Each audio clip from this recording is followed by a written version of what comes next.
سارا عالم اسلام سنی شیعہ ہمیں بہت کم فرق ہے. عقائد میں، نظریات میں تو شیعہ میں بھی فرق ہے، سنی شیعہ میں بھی فرق ہے. عقائد میں تو سنی میں بھی فرق ہے.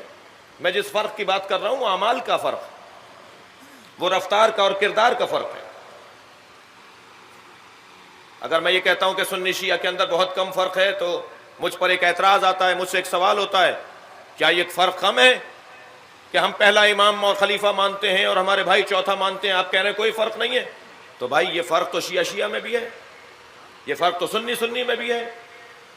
عقائد کا فرق تو ذاتی اور فردی ہے. جو اسلامی تعلیمات کے حوالے سے بات ہوگی تو وہ اعمال اور رفتار کی بات ہوگی. عقیدہ تو آپ سب کا مختلف ہے، کوئی کسی جیسا عقیدہ نہیں رکھتا. بھائی سلمان اور ابو ذر کا عقیدہ ایک نہیں تھا، اصحاب پیغمبر کے عقائد ایک جیسے نہیں تھے. اور پھر میں نے ایک جملہ کہا کہ میں نے کتنا علی پہنچایا ہے ان لوگوں تک کہ جن سے مجھے علی چاہیے، جنہیں میں چاہتا ہوں کہ مولا کائنات کو وہ ایسے مانے جیسے میں مانتا ہوں. تو میں نے کتنا پہنچایا علی بن ابی طالب کا کمال اور عظمتیں ان تک. میں نے کیا اہتمام کیا ہے، میں نے کیا انتظام کیا ہے. قصور میں سے مراد ہم سب کا ہے. رفتار کو دیکھیے، کردار کو دیکھیے، اعمال کو دیکھیے. مسلمانوں میں بہت کم فرق ہے. بھائی صبح صادق سے لے کر اور افطار تک جو آپ 16 گھنٹے 14 گھنٹے 12 گھنٹے تک روزہ ایک ساتھ چلاتے ہیں وہ تو ذہن میں نہیں رہتا. 8 منٹ کا فرق یاد رہ جاتا ہے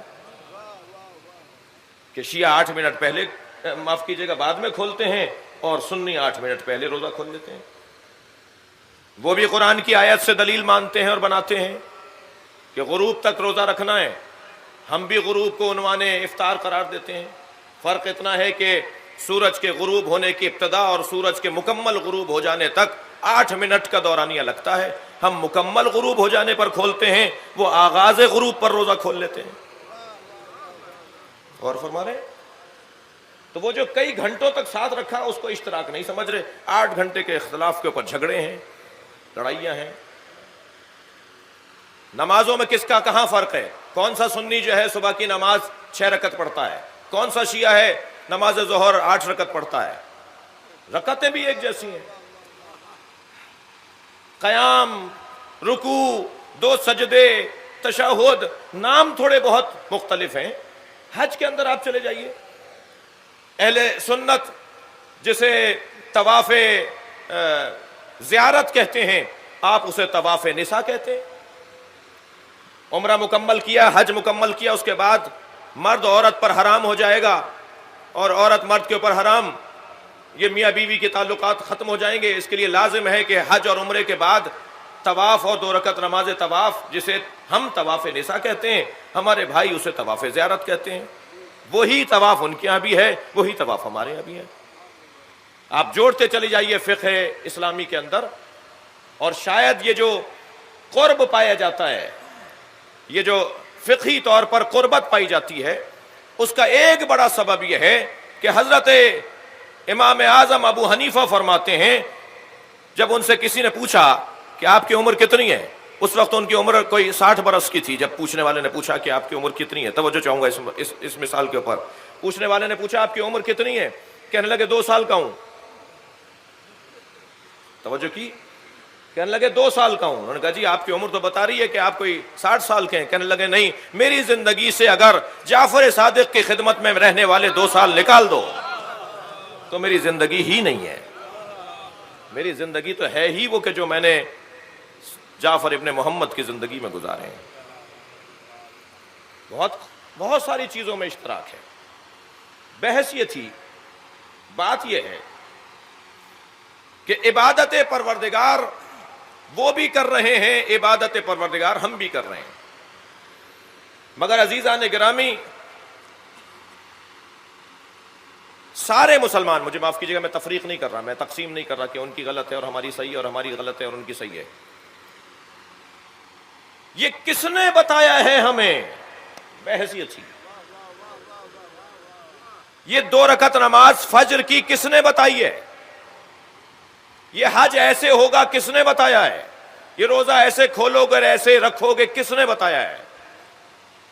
تم تو کہہ رہے ہو کہ اللہ کی بات کرو اور اللہ کے علاوہ کسی اور کی بات نہیں ہونی چاہیے، جتنی بات تم سرکار کی عظمت کی کرو گے اتنے تم شرک سے قریب ہوتے چلے جاؤ گے۔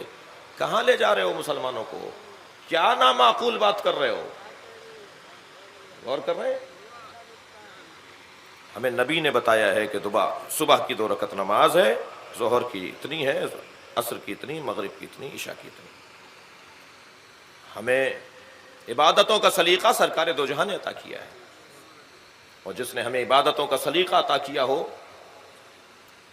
جس نے بتایا ہو کہ تمہیں اللہ کے آگے سر کیسے جھکانا ہے، کیا کہہ دو گے تو تمہاری نماز باطل ہو جائے گی۔ صلو کما رأیتمونی اصلی، ایسے نماز پڑھو جیسے مجھ مصطفیٰ کو پڑھتے دیکھ رہے ہو۔ اللہ کی عبادت کرنی ہے مگر سلیقہ میں بتاؤں گا۔ جس نے تمہیں عبادت کا سلیقہ بتایا ہو، توجہ چاہوں گا، سرکار نے اپنے ایک صحابی کو آواز دی، وہ نماز پڑھ رہا تھا، توجہ پڑھائیں گے اپنی، نہیں آیا، حضرت نے دوبارہ آواز دی، وہ تشریف نہیں لائے، سرکار نے تیسری مرتبہ آواز دی، وہ نہیں آئے، نماز مکمل کرنے کے بعد حضرت کی خدمت میں آ کے کہتے ہیں یا رسول اللہ آپ کی آواز سن رہا تھا مگر میں نماز پڑھ رہا تھا۔ حضرت نے فرمایا تمہاری نماز قبول ہی نہیں ہے، اس لیے کہ تمہیں نماز میں نے بتائی تھی، تم بھول گئے کہ تمہیں نماز کس نے سکھائی ہے۔ اللہ کی عبادت ہونی ہے مگر مصطفیٰ کی محبت کے ساتھ۔ صلوات پڑھیں گے محمد و آل محمد۔ بھئی ایک زاویہ حسین آیا ہے، میں چاہوں گا کہ اس میں آپ کو شریک قرار دوں اپنی فکر کے ساتھ۔ جو کثرت سے اللہ کے حبیب نے عبادت انجام دی، اسی عبادت میں کچھ اختلاف بھی سامنے آیا کہ حضرت نے ہاتھ کھول کے نماز پڑھی یا حضرت نے ہاتھ باندھ کے نماز پڑھی۔ پھر حضرت نے ہاتھ باندھا بھی تو کہاں ہاتھ باندھا، اور پھر اگر سرکار نے ہاتھ باندھا تو کیا ہمیشہ باندھا، اور کیا کھولا تو ہمیشہ کھولا۔ یہ بحثیں ہیں چاروں فقہوں کے اندر، توجہ ہے میرے ساتھ آپ کی۔ تو مختلف انداز سے سرکار کی عبادت کے حوالے سے بحثیں ہیں، میں اس بحث میں مبتلا نہیں ہونا چاہتا کہ سینے پر باندھا، پیٹ پر باندھا، ہاتھ کھولا یا کیا، مگر میں اتنا جانتا ہوں کہ جب 3 دورے خلافت اور حکومتوں کے بعد مولا کائنات بظاہر خلافت پر فائز ہوئے، اور آپ نے اپنی رسمی اور اداراتی اور ریاستی اعتبار سے جو پہلی نماز جماعت، توجہ ہے آپ حضرت کی، جو پہلی نماز جماعت میرے مولا علی نے پڑھائی ہے، اس کے پڑھ لینے کے بعد اصحاب آپس میں یہ کہہ رہے تھے لقد ذکرتنی صلاۃ محمدہ، آج محمد مصطفیٰ کی نماز یاد آ گئی ہے۔ صلوات پڑھیں گے محمد و آل محمد۔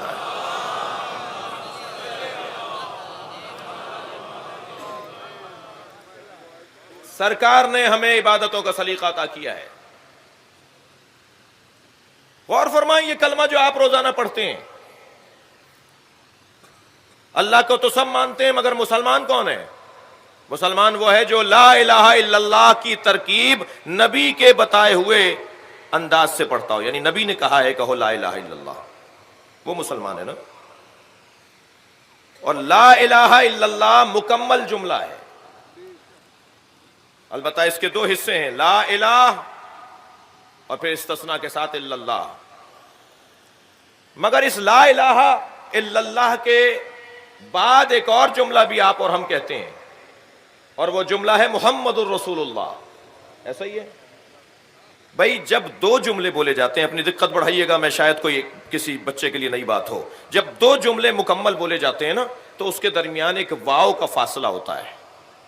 واو بعض اوقات جملہ استنافیہ کے لیے ہوتا ہے، اور واو بعض اوقات جملہ عاطفہ کے لیے ہوتا ہے۔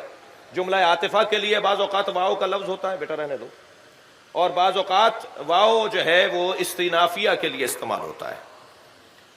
بھائی یہاں استنافیہ بھی ٹھیک تھا اس لیے کہ نیا جملہ ہے، عاطفہ کا والا واو بھی ٹھیک تھا اس لیے کہ پہلے والے کلمے کے اوپر آپ عطف کر رہے ہیں۔ البتہ استنافیہ زیادہ بہتر ہے، زیادہ قریب ہے۔